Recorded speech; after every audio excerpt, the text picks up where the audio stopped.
hanya mengarah.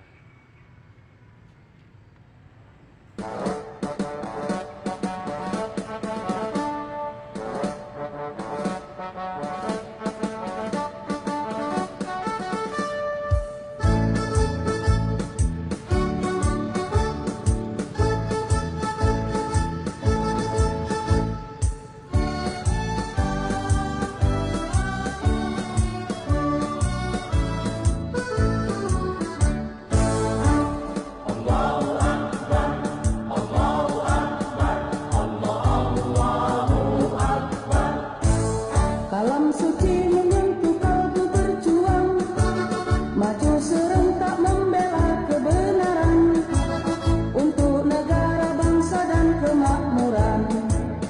Hukum Allah tegakkan, hukum Allah tegakkan. Allahu Akbar, Allahu Akbar, Allahu Akbar.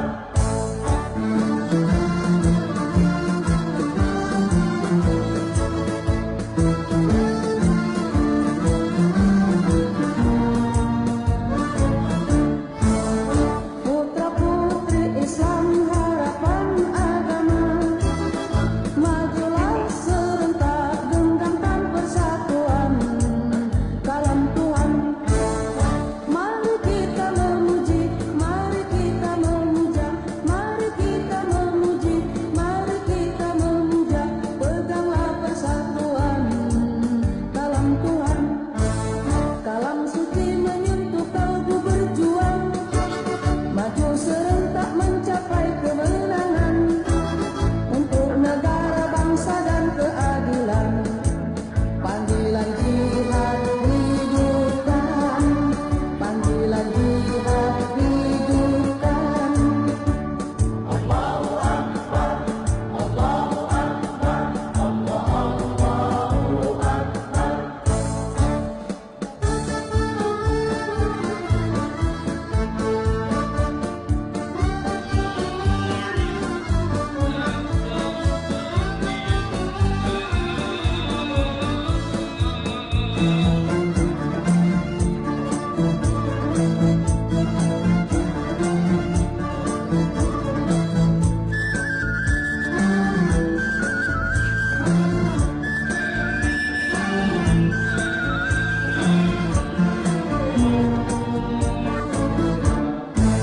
Pemuda-pemudi Islam bangunlah, panggilan jihad orang ungkan, wasiat Muhammad peganglah. Muhammadiyah masa bakti 2022 sampai 2027, yang terakhir yang selanjutnya sambutan, dan yang terakhir ramah tamah dan penutup.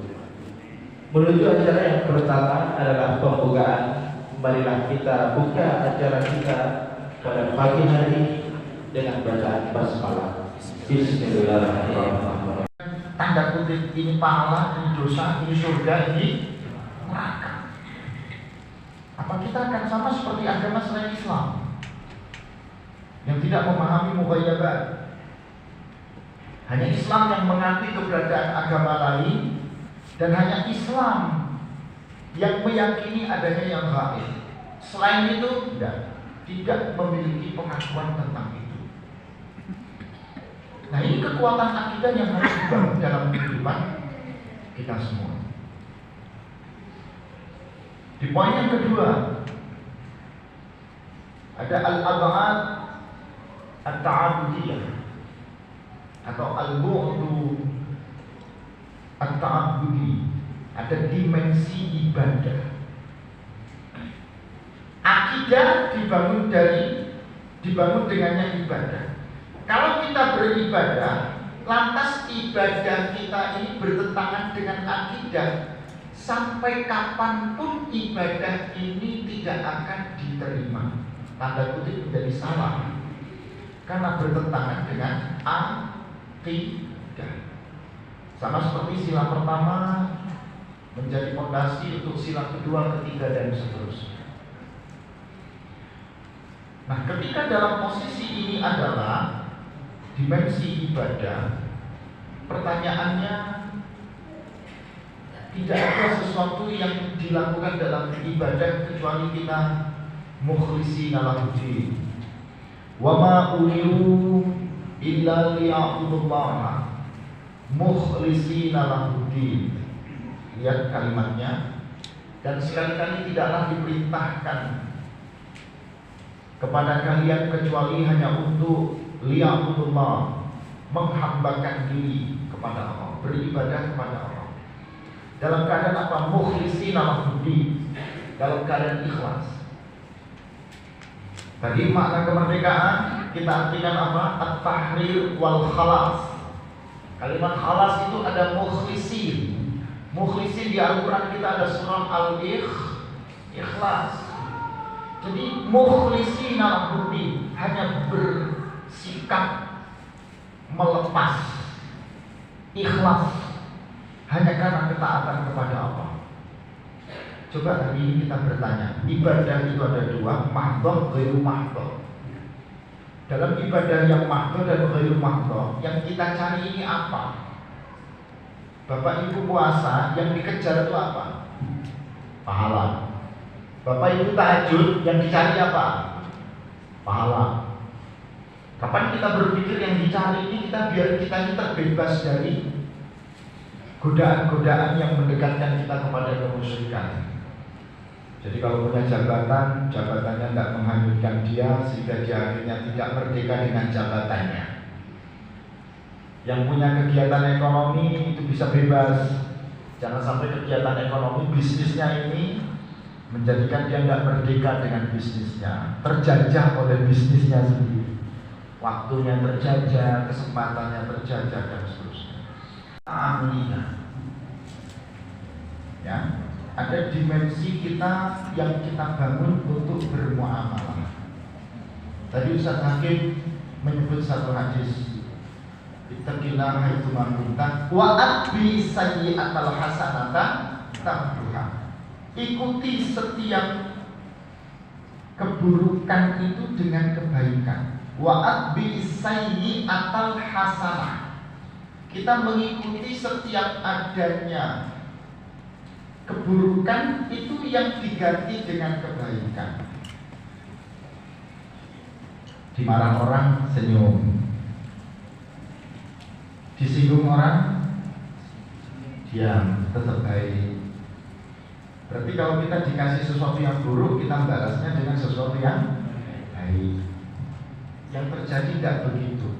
Dikasih yang buruk, dibalas yang buruk. Dikasih yang baik, dibalas dengan sesama yang baik. Kalau bisa tambah baik. Nah, apakah kita akan merdeka ketika kita masih punya kebergantungan yang demikian ini? Padahal kita akan berkata, logika manusia kita akan mengatakan begini: Bapak Ibu ketika disakiti kok diam? Bapak Ibu ketika dizalimi kok diam? Setannya akan mulai datang. Ya dilawan toh, ya diperjuangkan. Padahal tidak seperti itu. Manusia itu cuma bisa punya kemauan, tetapi apa yang memutuskan? The main purpose, the God dispose. Manusia bisa merencanakan, tapi Allah yang menentukan, yang memutuskan. Manusia bisa minta hujan dengan istisqa, tapi kalau Allah nggak meridhai, sistem tatanan apapun dengan teori yang ilmiah tadi tidak akan turun hujan itu, karena Allah nggak menghendaki. Nah, dalam muamalah kita, kenapa kita dalam bermuamalah ini masih mungkin banyak yang salah? Gerakan Islam itu banyak sekarang. Yang mungkin boleh kita sebut ada gerakan transnasional, lintas nasional. Lintas nasional ini berarti bukan dari nasional, lintas tanpa batas, masuk. Dalam konsep keberagamaan, pada pakar-pakar studi agama itu menyebutnya itu adalah New Religious Movement. Zuhurul Adyan Al-Jadidah, muncul keyakinan agama-agama yang baru. Jadi keyakinan baru ini mulai muncul sampai yang terakhir yang pondok yang barusan agak bermasalah itu. Bukan pondoknya yang bermasalah, tetapi orangnya yang bermasalah. Sehingga akhirnya berdampak kepada pondok. Ini kan karena ada aliran paham yang dikembangkan dan masuk baru. Profesor Dr. Din Muhammad dalam kitabnya Al-Kharitah Ad-Diniyah Al-Alamiyah Al-Muasirah, peta keberagaman agama kontemporer, itu menyebutkan keyakinan agama itu yang masuk dari barat ke timur itu seperti supermarket agama.